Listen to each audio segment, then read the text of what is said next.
जो obesity causing factors हैं हमारे पाकिस्तान में, कि जो मोटापा है जो कि जानलेवा भी साबित होता है for the most of the people later on in their life, तो उसके नुआंस को थोड़ा सा डिस्कस करें कि ये इतनी कॉमन प्रॉब्लम क्यों हो रही है आजकल। जो हम साउथ इंडियंस हैं ना, हम लोगों की जो पहले स्टेपल डाइट हुआ करती थी वो जौ की रोटी और डिफरेंट और स्टेपल प्रोडक्ट्स, चना और बाकी सारे होते थे।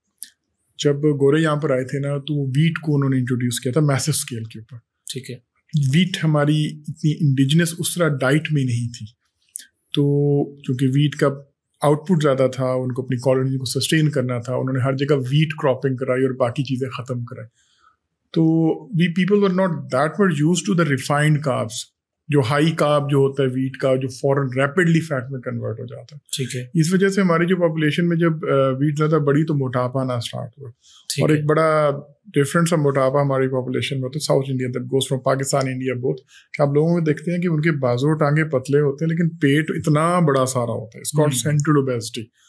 ये गोरों की ओबेसिटी से डिफरेंट है। गोरा मोटा होता है ना अक्सर पूरे जिस्म पे, वो 100 किलो का भी होगा ठीक लग रहा होगा आपको, क्योंकि पूरी जिस्म के ऊपर डिस्ट्रीब्यूटेड होती है। हमारे बंदे की ना 70 किलो पे तोड़ निकली होगी। तो this is called central obesity, और ये बड़ी डेंजरस होती है हार्ट के लिए। तो कहने का मकसद ये है कि हमारे जो डाइट पैटर्न है ना, जो हमारी जो जेनेटिक्स हैं साउथ इंडिया के, वो इन रिफाइंड कार्ब्स के साथ इतना एडजस्ट करते नहीं हैं।